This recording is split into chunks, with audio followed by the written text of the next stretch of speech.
Bendiciones, hermanos. Bendiciones. ¿Cuántos creen que el Señor nos ha traído esta mañana para bendecirnos? Salude al que está a su lado, dele una sonrisa, dele una bendición de parte de Dios. Bendiga a su hermano. Amén. Dígale que Cristo lo ha traído para bendecirle. Amén. Muy bien.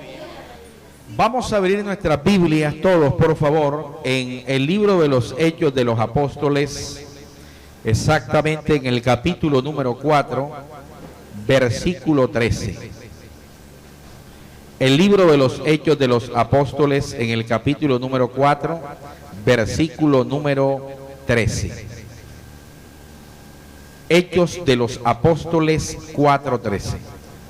Vamos a colocarnos sobre nuestros pies todos para reverenciar la lectura de la Sagrada Escritura. Dice así la palabra del Señor. La leemos en el nombre del Padre, del Hijo y del Espíritu Santo. Entonces, viendo el denuedo de Pedro y de Juan, y sabiendo que eran hombres sin letras y del vulgo, se maravillaban y les reconocían que habían estado con ¿quién dice ahí? Con Jesús. Vamos a leer todos en voz alta este versículo a la voz de una, de dos y de tres. Todos leamos. ¿Qué dice? Entonces, viendo el denuedo de Pedro y de Juan, y sabiendo que eran hombres sin letras y del vulgo, se maravillaban y les reconocían que habían estado con Jesús. ¿Cuántos están con Jesús? ¿Cuántos estamos con Jesús? Entonces el mundo tiene que maravillarse de usted también. Colóquese, ya puede sentarse. Muchas gracias. Colóquese cómodo. En esta mañana vamos a estar hablando, mis queridos hermanos, en el tema el compañerismo con Jesús. Ese es el tema para disertar y para enseñar en esta mañana. El compañerismo con Jesús. Le he colocado un título a la enseñanza, a la predicación: los efectos del compañerismo con Jesús. ¿Cuáles son las consecuencias o cada uno de los efectos que vienen sobre cada uno de nosotros si andamos diaria y cotidianamente con Jesús? Los efectos del compañerismo con Jesús. Y he tomado como texto bíblico clave este capítulo número 4 del libro de los Hechos de los Apóstoles. Me he concentrado en el versículo número 13, pero creo que es necesario y es importante hacer la siguiente aclaración o irnos al contexto. Encontramos en todo el capítulo 4 que Pedro y Juan son llevados. Aquí la Reina Valera utiliza un subtítulo que es Pedro y Juan ante el concilio, pero queremos explicar qué era el concilio, qué es lo que la Reina Valera versión 1960 llama concilio. Si nos vamos a esa época, Pedro y Juan eran judíos. El kindergarten de la iglesia era el judaísmo. La iglesia nace al interior del judaísmo. Prácticamente los primeros conversos al cristianismo eran de origen judío. El escenario de predicación de los apóstoles era el templo y en algunas oportunidades las sinagogas, pero más el templo, porque a excepción del apóstol Pablo, los demás no tenían el privilegio que sí tenía Pablo de ser parte de la tradición rabínica, porque Pablo era un rabino. Sin embargo, Pedro y Juan, dice la Escritura, en el capítulo anterior, al capítulo número 4, subían al templo de Jerusalén a la hora de la oración. Los judíos dividen el día en 3 grandes horas de oración. Y dice que ellos subían al templo a la hora novena, lo que muchos de manera popular llaman la hora nona. A esa hora subían a orar al Señor. Y dice la Escritura que era colocado en la puerta del templo, porque el templo de Jerusalén tenía muchas puertas y cada puerta tenía un nombre. Ese donde estaba colocado el cojo, la puerta se llamaba La Hermosa. Y ahí tenían a un cojo de nacimiento. Ustedes conocen la historia más que yo, porque la Escritura dice que el cojo le pidió limosna a Pedro y a Juan. Ellos, ante la imposibilidad de darles dinero, porque ese día no tenían dinero, entonces le dijo Pedro al cojo: míranos fijamente a los ojos y escucha lo que te vamos a decir. No tenemos plata ni oro, pero tenemos algo más importante y significativo que la plata y el oro, porque la plata, el dinero y el oro perece, pero lo que te vamos a dar no perece. Lo que te vamos a dar emana directamente del trono de la gracia. En el nombre que es sobre todo nombre, en el nombre de Jesús de Nazaret, levántate y anda. Y la Escritura afirma que el que estaba cojo de nacimiento, de manera milagrosa, la pierna que estaba más corta que otra, por el poder y la gracia divina, empezó a alargarse y quedar al mismo nivel, y aquel cojo sintió la fuerza de Dios, empezó a saltar, a glorificar, a adorar el nombre del Señor. Por esa razón, mis queridos hermanos, fueron llevados Pedro y Juan ante lo que la Reina Valera versión 1960 llama concilio, pero que realmente es el famoso Sanedrín. El Sanedrín era un senado eclesiástico. Los historiadores judíos afirman que el primer Sanedrín se fundó en la época helénica, en la época de los griegos. La palabra Sanedrín viene del término griego gerousia. Era la gerousia. Era el senado eclesiástico conformado por 70 sacerdotes provenientes de la secta de los saduceos, dirigidos por un sumo sacerdote. Hasta allá llevaron a Pedro y Juan por haber sanado a un cojo de nacimiento en nombre de Jesús. Azotaron a Pedro y a Juan, y después de intimidarlos, el Sanedrín les interroga y les ordena lo siguiente. Les dicen: ustedes les prohibimos predicar nuevamente en nombre de Jesús, en nombre de Yeshua. No pueden decir que Yeshua es el Mashiach. No, era un falso. Así que se los prohibimos, porque la próxima vez que los cojamos predicando en nombre de aquel que nosotros dimos el voto para declararlo culpable de apostasía y herejía, porque se hizo hijo de Dios, o sea, se constituyó en Dios, les vamos a asesinar. Pedro, que días antes había negado al maestro, pues respondió ante el Sanedrín no de la misma manera cobarde y vacilante cuando negó 3 veces al maestro. Ahora, ante ese mismo Sanedrín que lo estaba interrogando, dijo: pues hermanos, juzguen ustedes, autoridades, si es mejor servir a Dios antes que a los hombres. Vamos a seguir proclamando a los 4 vientos que Jesucristo es el Rey de Reyes, que Jesucristo es el Señor de los señores. Dale esas palmas.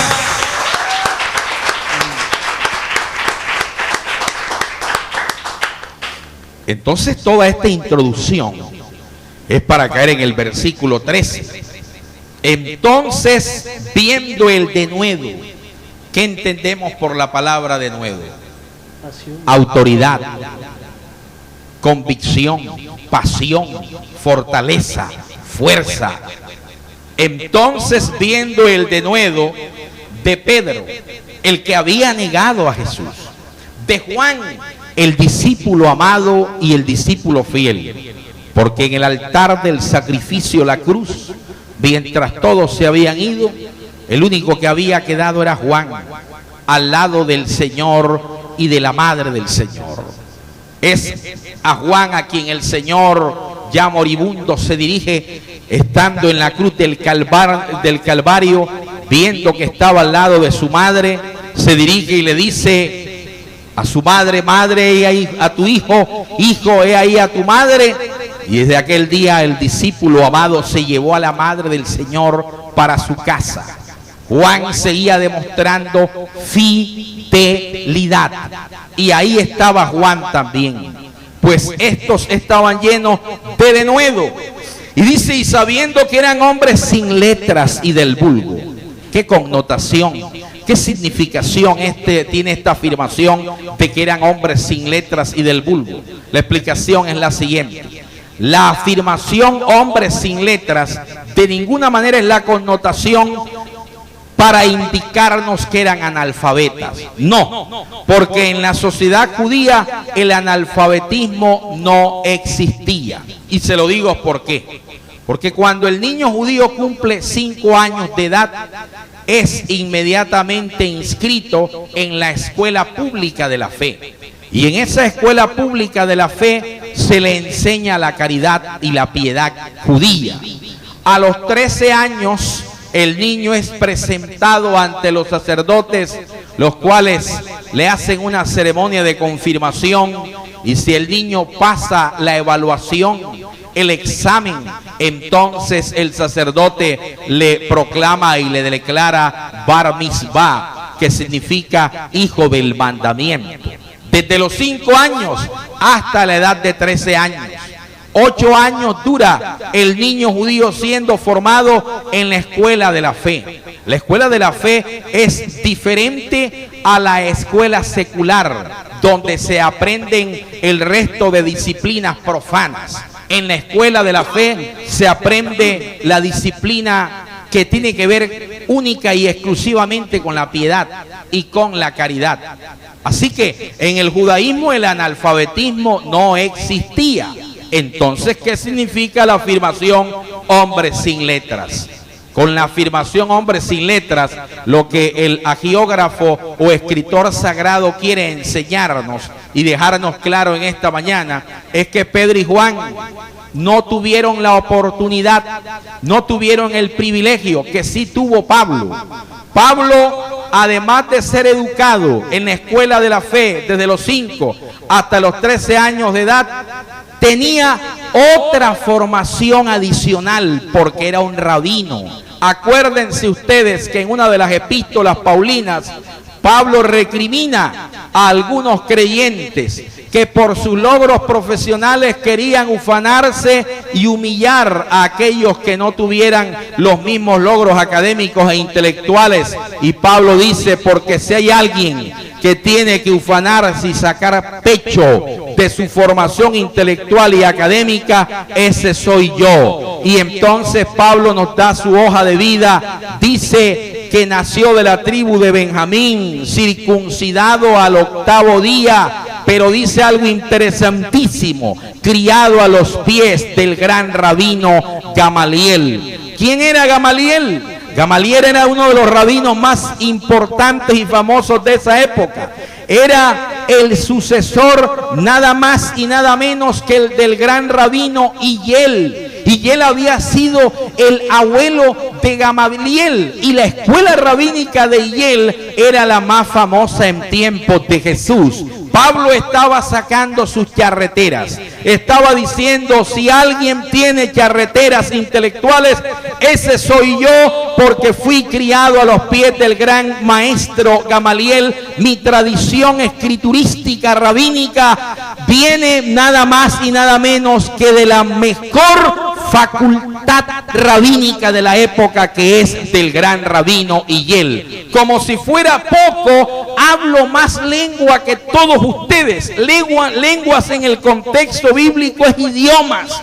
Pablo está diciendo: hablo más idioma que todos ustedes. Soy un políglota, porque hablaba hebreo, hablaba griego koiné, pero también hablaba griego clásico, hablaba latín, hablaba arameo. Acuérdense ustedes que cuando estuvo en Atenas, lo colocaron, lo metieron en el Coliseo de la Intelectualidad, el famoso Areópago ateniense, donde solamente iban los grandes académicos, filósofos e intelectuales de la época, disputaba con los estoicos y epicúreos, dos corrientes filosóficas famosas de esos tiempos. Y si disputaba con los estoicos y epicúreos, era porque no solamente era un rabino, sino que también era un perfecto conocedor de la filosofía clásica de esos tiempos, era un académico. Pero a pesar de todas esas charreteras, Pablo dice: ninguna de estas cosas es lo que le da valor a mi vida. Lo único que le ha dado valor a mi vida es la preciosísima sangre del Cordero de Dios, que se merece toda la gloria. Dale esas palmas. A ver, dáselas. Pablo entonces era un hombre de letras. Pedro y Juan eran hombres sin letras. O sea, no hacían parte de la academia. Y eran hombres del vulgo. Vulgo significa no hacían parte del estrato alto, de los estratos altos de la sociedad judía, porque cuando el Señor llamó a Pedro, ¿qué era? Lo llamó en la facultad rabínica dando clases. Lo llamó cuando estaba remendando las redes. Así nos ha llamado Cristo. De pronto no remendando redes, remendando nuestra vida. Teníamos una vida remendada. La casa se te estaba cayendo. Tu matrimonio estaba deteriorado.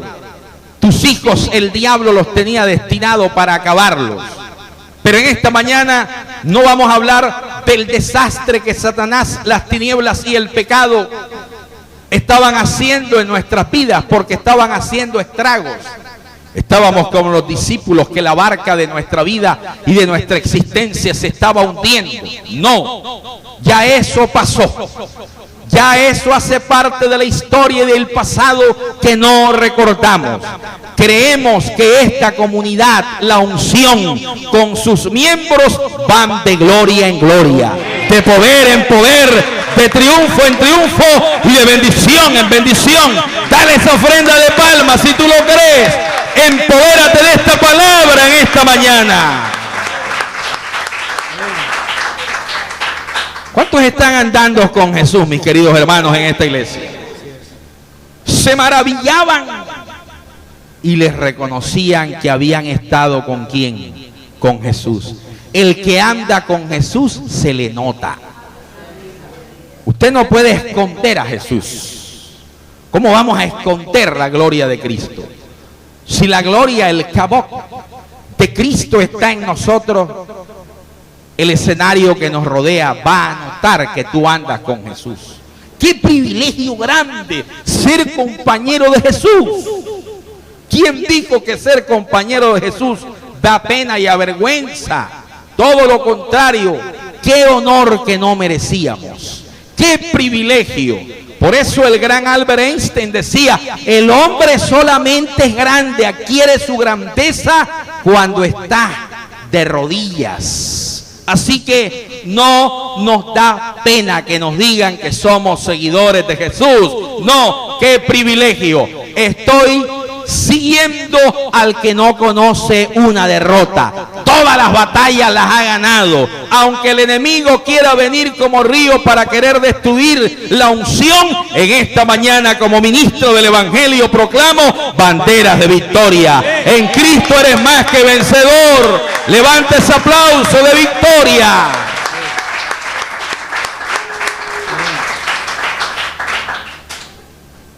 ¿Cuántos efectos hay en aquel que anda con Jesús? ¿Cuáles son los efectos del compañerismo con Jesús? Principio revelador número 1. Primer pensamiento de esta mañana. El compañerismo con Jesús en primera instancia nos transforma. Si ando con Jesús, Cristo ha hecho de mí un nuevo ser, una nueva persona, me ha transformado. Obispo, ¿y de dónde saca eso? De la Escritura. La epístola a los Corintios dice: De modo que si alguno está en Cristo, ¿qué ocurre, hermanos? Nueva criatura es. Las cosas que yo hacía antes pasaron. Todas son hechas nuevas. Voy al texto griego original.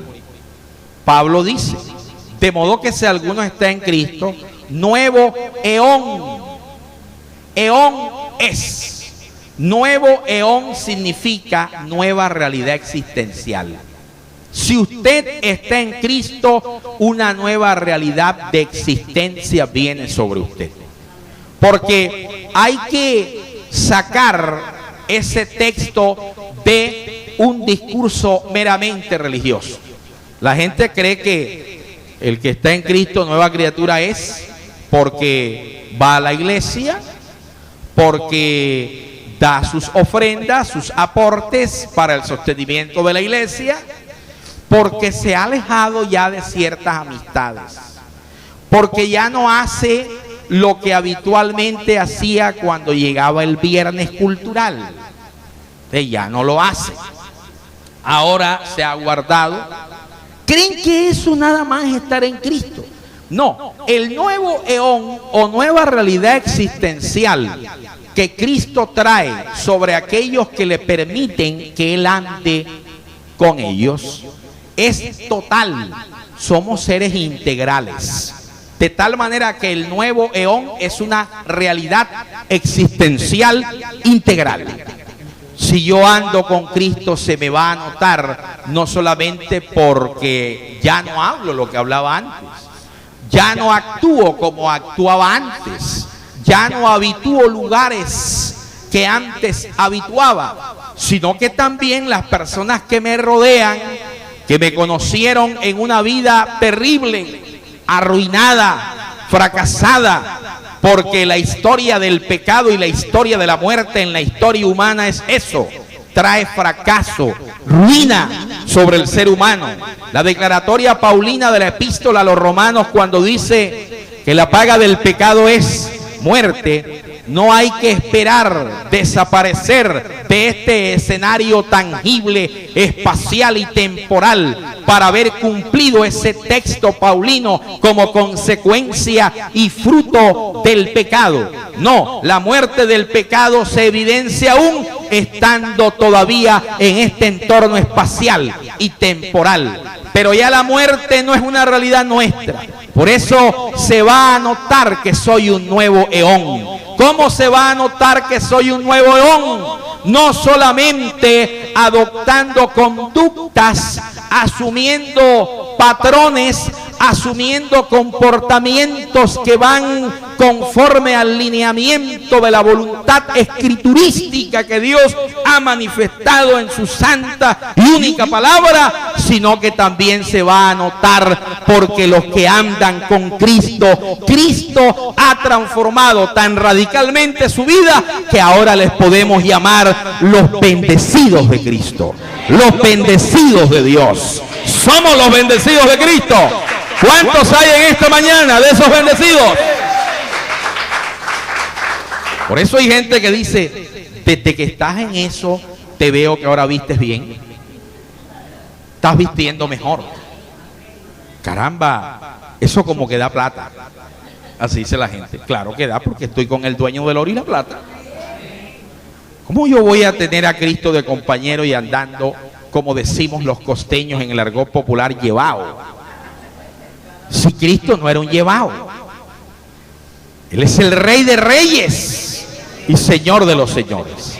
Por eso el que entra a la unción tiene que ver la bendición que emana de la unción. A ver, esas palmas a Cristo.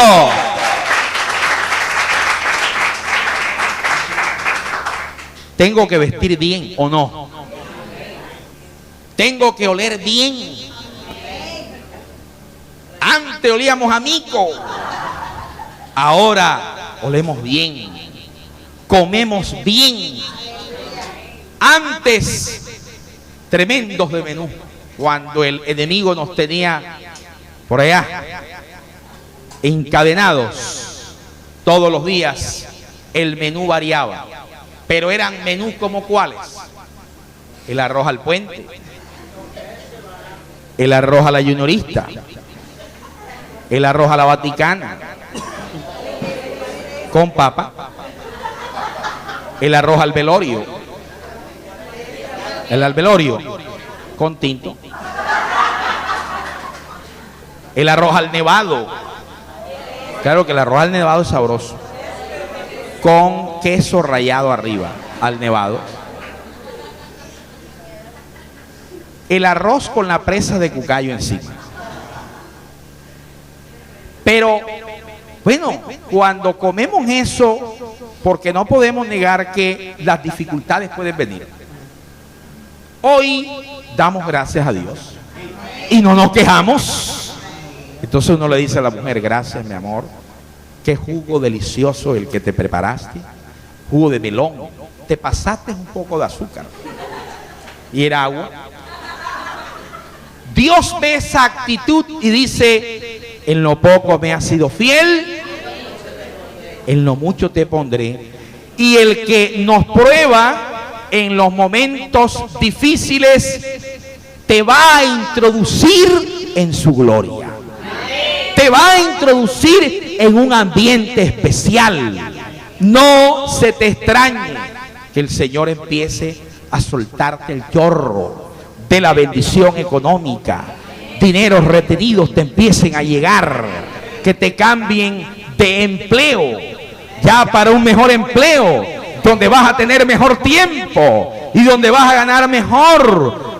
Tu esposo va a dejar de ser duro y se va a meter la mano en el drill y te va a estar ayudando. Tu esposa va a dejar de ser cantaletera, la tortura china, y va a ser una mujer más comprensiva.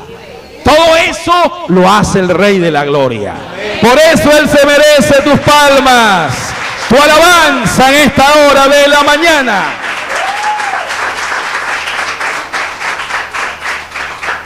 El compañerismo con Jesús me hace un nuevo eón, o sea, una nueva realidad existencial. Ahora el esposo se ha vuelto amoroso. Antes era un ogro. Ahora ella se ha vuelto como mantequilla en bollo caliente. Antes era como un reloj cuando marca las 6 de la tarde. Siempre con una cara de superiora de monasterio. Madre superiora. Ya no. Ahora se sonríe. Hay una palabra amorosa, agradable. Es que Cristo nos transforma. Es que Cristo nos cambia. Tu casa ya está distinta. Entrabas antes a tu casa y oscura, porque hay casas así, pesadas, oscuras. La pintan y está nueva y está lo mismo. Llega Cristo y las tinieblas tienen que desaparecer.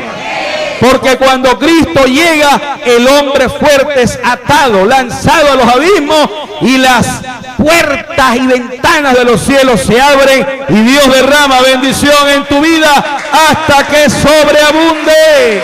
¿Cuántos lo creen en esta mañana? ¿Será que hay alguien que alabe a Dios? Aplaude a Dios. Abre tus labios. Proclama la victoria de Cristo en tu casa. Pensamiento número 2. Principio número 2. El compañerismo con Jesús no solamente me transforma, me hace humilde. El reino de los cielos es de los humildes. El salmista dice: el Señor al altivo, ¿qué le ocurre, hermanos? Lo mira de lejos, pero al humilde lo atiende. Lo mira de cerca. Aprended de mí, que soy manso y humilde de corazón, y hallaréis descanso para vuestras almas. Pero ¿qué es la humildad? Hay un falso concepto de humildad. Hay algunos que creen que humildad, por ejemplo, es falta de higiene, desaseo. Hermano, es que yo soy humilde. Entonces, como yo soy humilde, No importa que venga a la iglesia con el cuello de la camisa como un cucayo. Pero es que yo soy humilde. Yo soy humilde, mi amor. Sí, mi hijo, pero en las noches, por favor, báñate. Mira que yo soy humilde. Yo, sí, tú eres humilde, mi hijo, pero es que esos olores no se los aguanta nadie. Deja bañarte. Humildad no es falta de higiene. Humildad, algunos confunden la humildad con ruina, con pobreza absoluta. No podemos negar que en algunas veces todos hemos pasado por dificultades económicas, ¿o no? Porque el señor Jorge Isaac no se consigue a la vuelta de la esquina. Señor Jorge Isaac, el del 50. Y ahora el señor, el de 100, ¿cómo que se llama el tipo? No es Michelsen, no es Vargas. Ah, Gabo, sí, premio Nobel, Gabo. Gabo está escaso. Yo por lo menos no he visto el primero, desde que salió. Veo muchos Jorge Isaac, eso sí. Mejor es ver muchos Jorge Isaac y pocos Gabos.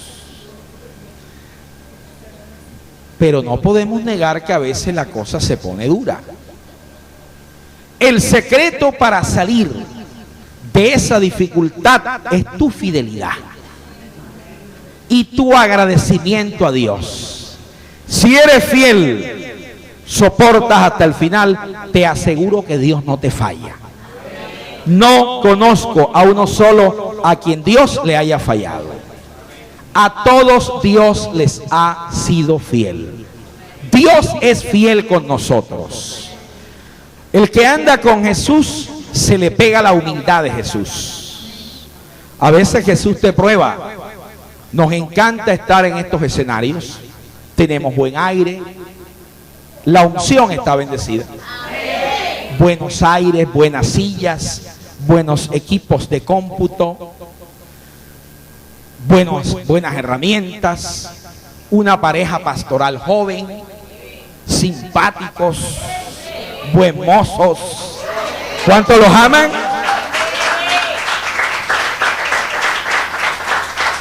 El reverendo Ernesto estuvo por allá en Estados Unidos, en unas iglesias históricas de corte luterano allá en Estados Unidos. El Señor allá lo exaltó. Viene bendecido. Este escenario está lleno de la bendición de Dios. Pero cuando Cristo te diga, hijo, hija, te quiero enviar en misión apostólica y social para el Ferni. Se acabaron los amenes, ¿verdad? Amén.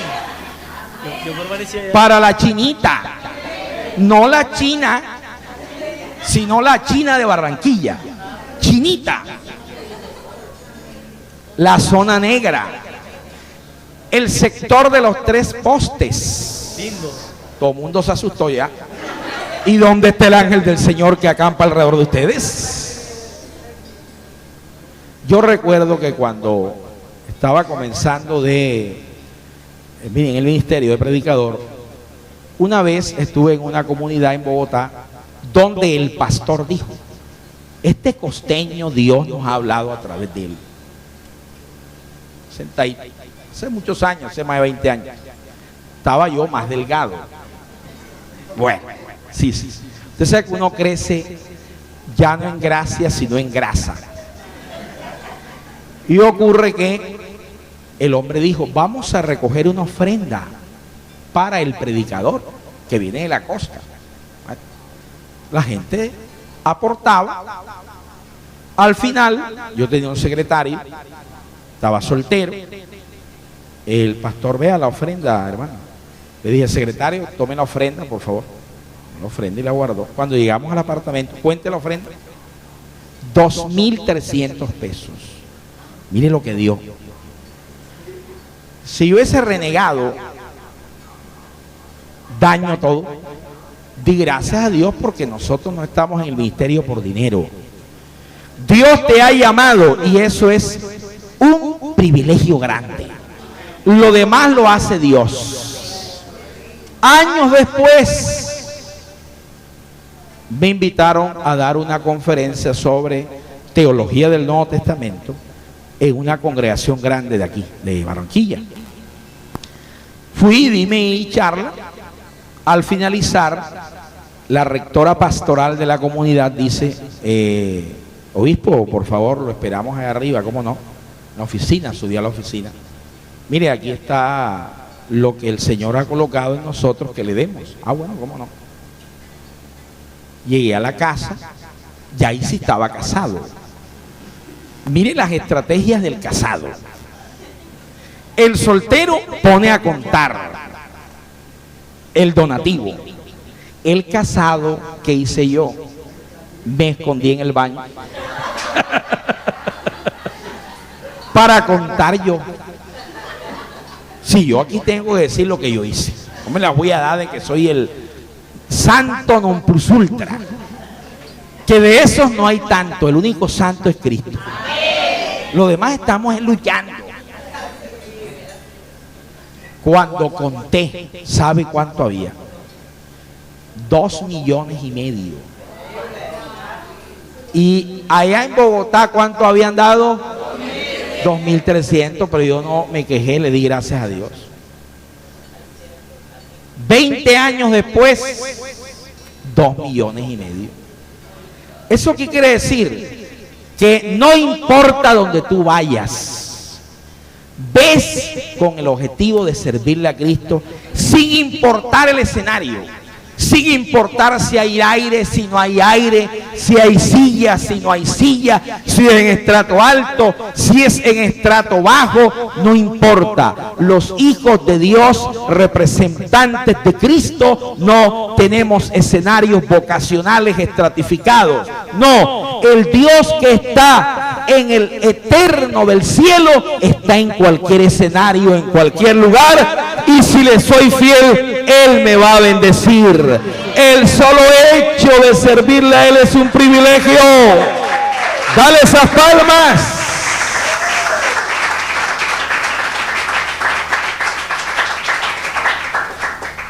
Venir aquí a la unción y limpiar la silla es un privilegio.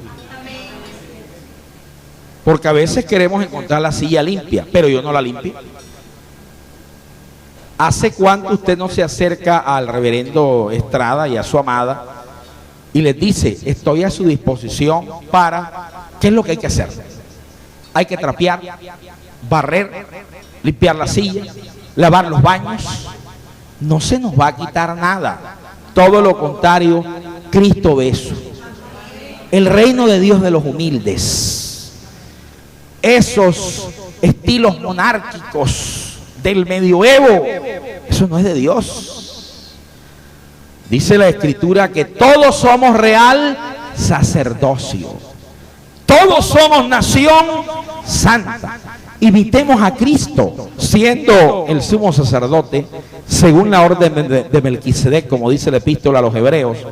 Cogió la poncherita, la llenó de agua, cogió la toalla y empezó a lavar pies. Cuando le tocó el turno a Pedro, Pedro dijo, a mí no me vas a lavar los pies, Señor. Algunos dirían, si hacemos una exégesis un poco superficial y literalista, diríamos, Pedro era el más humilde de todos. Porque me imagino a Tomás colocándole los pies al Señor. Me imagino a Mateo con esos pies llenos de la avecueca. ¿Sabe cuál es la avecueca? La abuela de la pecueca, colocándole los pies al Señor llenos de avecueca.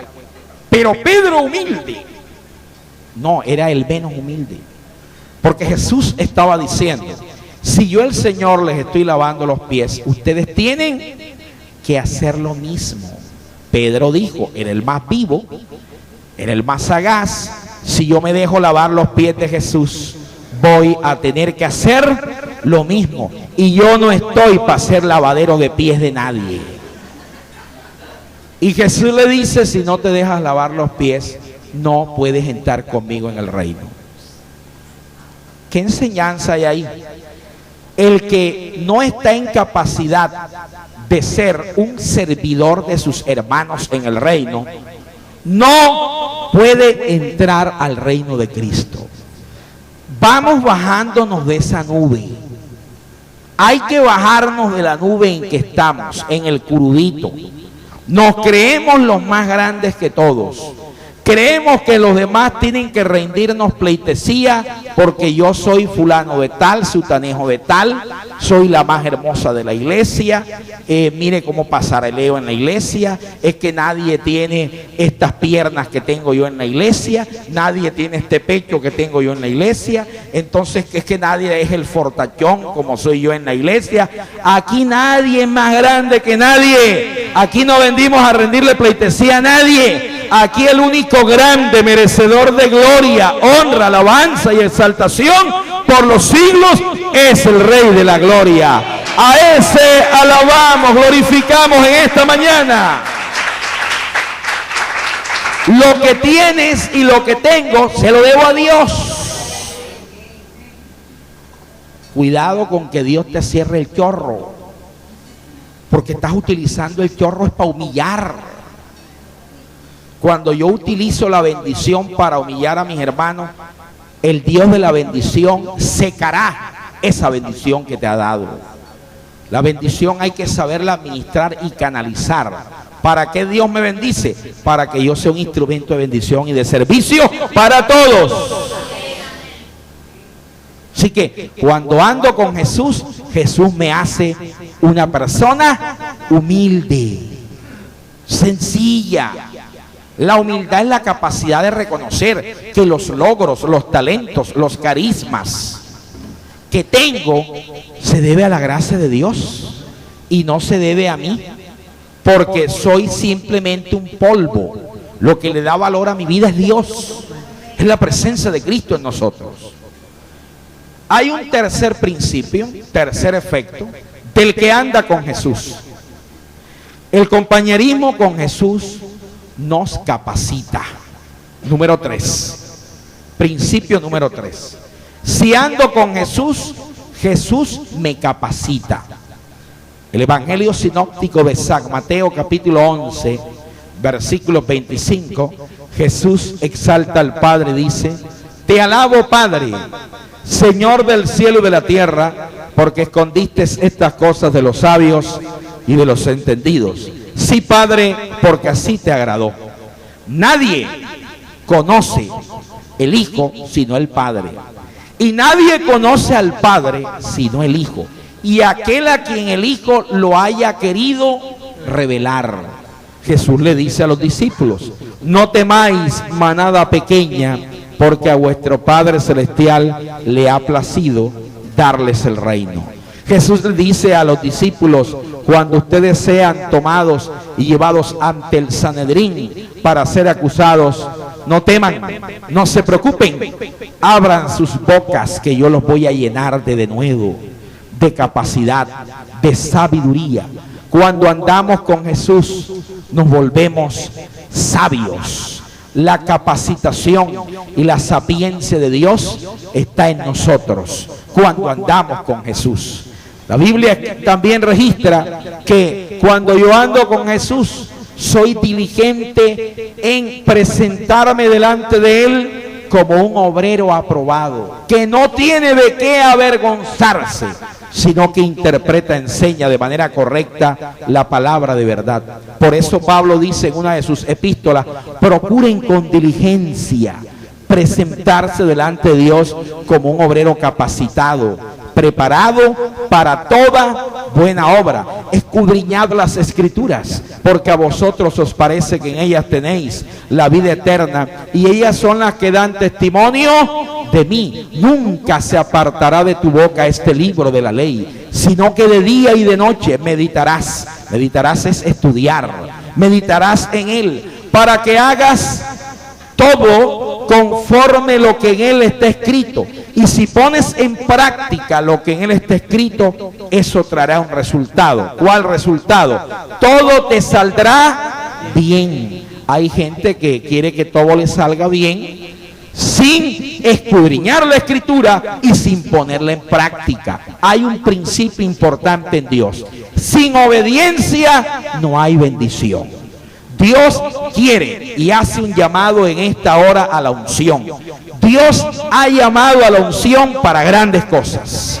Dios ha llamado a la unción para un propósito especial que Él tiene para este lugar diseñado antes de la fundación del mundo. Porque Pablo dice: bendito el Dios y Padre de nuestro Señor Jesucristo, que nos bendijo con toda bendición espiritual en los lugares celestiales antes de la fundación del mundo. Ya tú eres un bendecido, pero si quieres seguir siendo un bendecido, si la unción quiere alcanzar el propósito que Dios ha trazado para ella, es con una clave. La clave se llama la obediencia. Lo demás es añadidura. La obediencia. Dios quiere que obedezcamos, y en la medida en que nuestra capacidad de obediencia crezca, porque la obediencia en Dios es un estado progresivo. Cada día vamos creciendo en obediencia, y en esa medida en que voy creciendo en obediencia, en la medida en que voy desligando mi actuar diario de hábitos y conductas pecaminosas que hacía antes, porque en mí no estaba la fuerza para abandonarlo, pero ahora tengo la fuerza de la gracia de Dios para abandonarlo, y voy creciendo en esa obediencia, en esa medida Dios seguirá ensanchando a la unción. Y este pueblo que rodea la unción, cuando vea que la unción se extienda al sur, al oriente, al occidente y aún más allá de estas fronteras en Colombia, sabrá que aquí habita el Rey de la Gloria. Sabrá que el Señor es el que ha hablado. Dale esas palmas. Dáselas bien fuerte. Bendito sea Dios. Así que Dios está llamándonos para capacitarnos. La mies es mucha. Los obreros, ¿qué, hermanos? Pocos. ¿Será que hay obreros aquí dispuestos? ¿Será que hay algún obrero o alguna obrera que diga: heme aquí, Señor? Estoy dispuesto a ir, pero quiero cada día prepararme para ti y capacitarme. Cuando ellos veían el denuedo de Pedro y Juan, o sea, veían su capacidad, Cristo los había capacitado para incursionar en qué escenario. No le estaban hablando a cualquiera, le estaban hablando a los letrados, a los doctores de la ley, a los sabios. Sí, Cristo te va a capacitar y te va a llenar de su sabiduría a tal punto que vas a enmudecer y a impresionar a sabios y a gente que intelectualmente tiene un peldaño más que tú, pero Cristo te va a llevar hasta allá. Cuarto y último principio: el compañerismo con Jesús nos inmortaliza. El compañerismo con Jesús me hace inmortal. Dice el apóstol San Pablo: para mí el vivir es Cristo y el morir me es pérdida o ganancia. Para mí el vivir es Cristo y el morir me es ganancia. Dice el Señor también: mujer, créeme, yo soy la resurrección y la vida. El que cree en mí, aunque esté muerto, vivirá. No le tenemos temor a la muerte.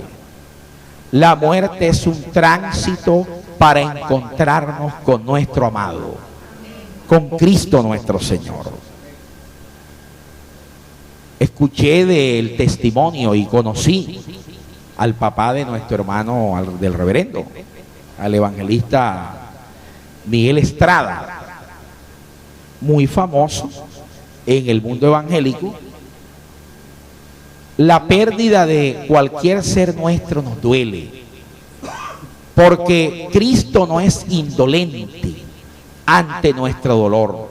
Es más, Cristo es el ejemplo más excelso de sentimiento y de emotividad.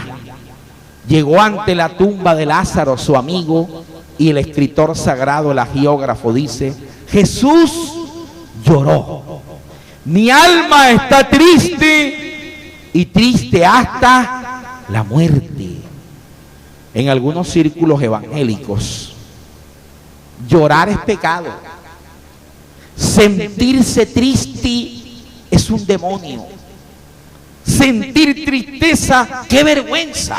Y entonces tienen hasta un cántico que dice, viejo, que dice: no puede estar triste un corazón que tiene a Cristo. Ajá, y Cristo no estuvo triste. Cristo estuvo triste. Así que la tristeza es normal. El consuelo que nos queda es que si partimos perseverando en estos escenarios vocacionales en Cristo, tenemos la absoluta seguridad que los textos donde el Señor dijo en múltiples oportunidades que Él era la resurrección y la vida, y que el que cree en Él, aunque esté muerto, vivirá, se cumple en nosotros. No podemos eternizarnos, pretender eternizarnos en estos escenarios temporales. Algún día no vamos a estar aquí y otro nos va a reemplazar. Pero lo seguro es que nos espera Cristo. Creed en Dios, crean también en mí. No se turbe vuestro corazón, ni tenga miedo. En la casa de mi Padre, hay otro texto que dice: en la casa de mi Padre, muchas mansiones hay. Voy a preparar mansión para ustedes, para que donde yo esté, ustedes también estén. Por eso el gran padre apostólico y obispo Ignacio de Antioquía, hacia el año 107 de la era cristiana, escribe una de sus 7 epístolas, y una de ellas es a la iglesia de Roma. Y cuando le envían esa carta a la iglesia de Roma, en uno de los capítulos de la epístola de Ignacio de Antioquía, Ignacio les implora a los romanos lo siguiente: porque pido que cuando yo llegue ante ustedes, no vayan a abogar ustedes por mí ante el emperador, porque no quiero que el emperador Trajano, por vuestra palabra y por vuestra intercesión, me perdone la vida. Porque si el emperador me perdona la vida, ustedes me han hecho un daño, no me han hecho un bien. Porque lo único que quiero es encontrarme con Cristo. Sí, trigo de Dios soy, y en los dientes de las tremendas fieras debo ser presentado, para presentarme delante de Dios como una ofrenda inmácula. Y dice el acta de los mártires, las actas de los mártires en la antigüedad, que Ignacio de Antioquía, un obispo de más de 90 años, presentado ante el emperador Trajano, fue comisionado a las fieras para ser lanzado al circo romano.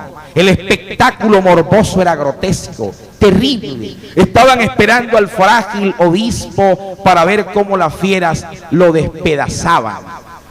Y los escritores afirman que Ignacio, cuando llega al circo romano y es lanzado al circo romano, dice a viva voz: vengan jaurías sobre mí, porque nada en este momento me va a separar y va a impedir que yo alcance a Cristo, porque sé que el salmo se va a cumplir en mí. Cuando pase por el valle de sombra de muerte, no voy a temer mal alguno, porque después de la oscuridad de la muerte me alumbrará el sol de justicia, me alumbrará Cristo. Dale esa ofrenda de palmas, todos en esta mañana. El compañerismo con Jesús nos hace seres inmortales. nos inmortaliza. ¿Y qué decir del gran Policarpo de Esmirna, obispo de la iglesia en Esmirna, discípulo del apóstol Juan, que fue presentado ante el procónsul Estacio para que renegara de Cristo? Y es famosa la declaración del anciano obispo de Esmirna cuando dice que el procónsul le dijo: ¿está usted dispuesto a renegar de Cristo? Porque si usted reniega de Cristo, el imperio le devuelve ciertos derechos y ciertos beneficios y un gran estatus. Pero si no reniega de Cristo, lo espera la hoguera. Iba a ser quemado vivo. Y Policarpo el anciano dice: 83 años tengo de estar sirviéndole a Cristo y ningún mal he recibido de él. ¿Por qué lo voy a negar? Aquí está mi cuerpo. Haga con él lo que usted quiera. Fue llegado ante la hoguera. En esa época sujetaban con clavos a las personas que iban a ser quemadas vivas, porque imagínense, salían corriendo. La prueba está en que cuando usted es rociado por la olla de presión que está haciendo una costilla para comerse la guisada con yuca, usted ve al diablo y a Belcebú. Y dice Policarpo: no hay necesidad que me sujeten con estos clavos. Yo voy a permanecer aquí quieto hasta que el último centímetro de mi cuerpo suba como una ofrenda a Cristo. De esa manera muere el anciano Policarpo, discípulo del apóstol Juan. Cristo nos está llamando en esta mañana para que seamos y demos verdadero testimonio de cristianismo. Si Cristo te ha traído a la unción, es porque tiene un propósito de bendecirte en la unción. Por cualquier cosita no salgas corriendo de la unción. No, el que te ha traído te va a bendecir, pero en este lugar. ¿Cuántos lo creemos? Dale esa ofrenda de palmas.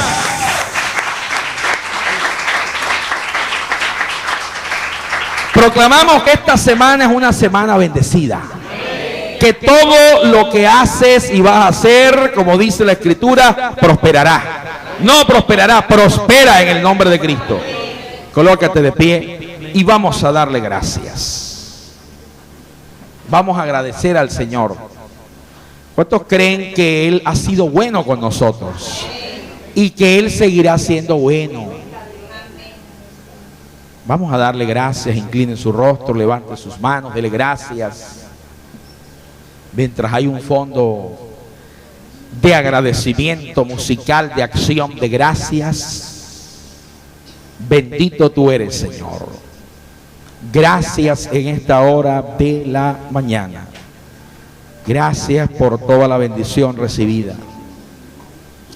Qué bello tú eres, Señor. Maravilloso tú eres, oh Dios.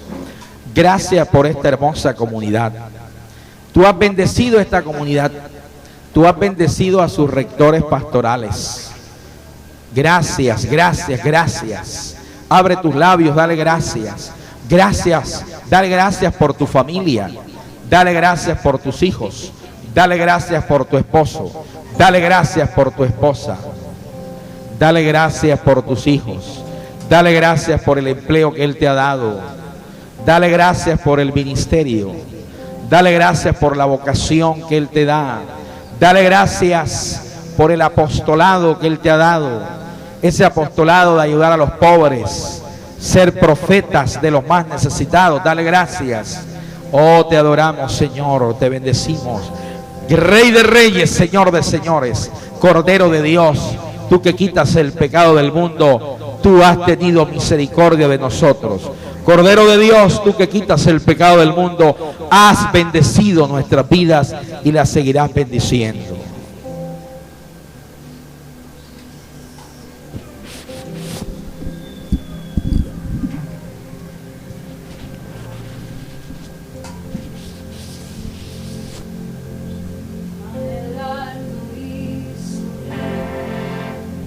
Habita en la eternidad,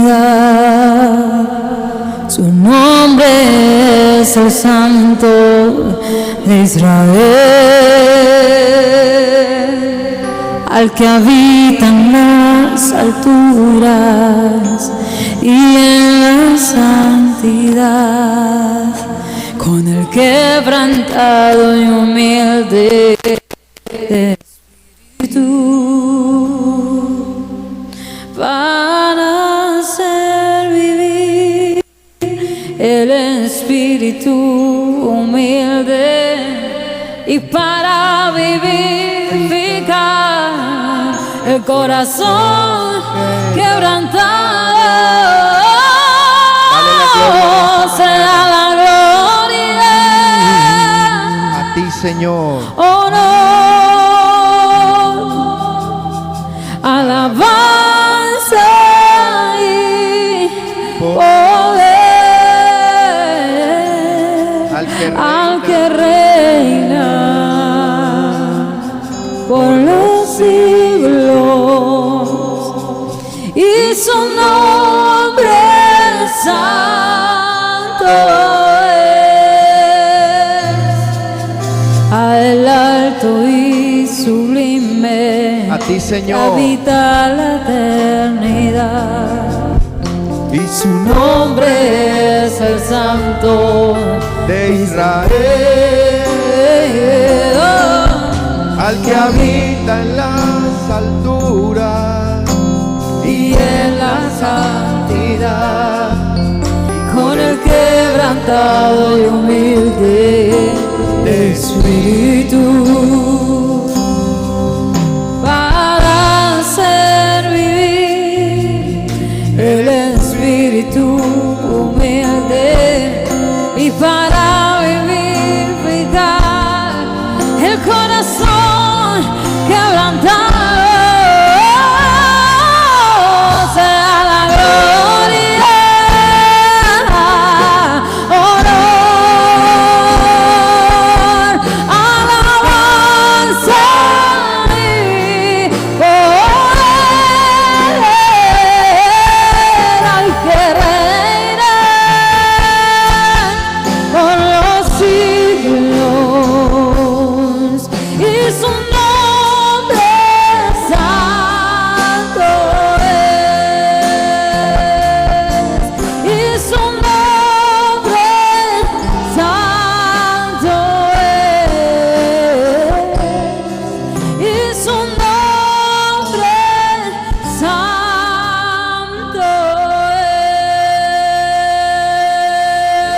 la gloria, Señor. Dáselo fuerte. Que la gloria del Señor sea sobre sus vidas en esta semana.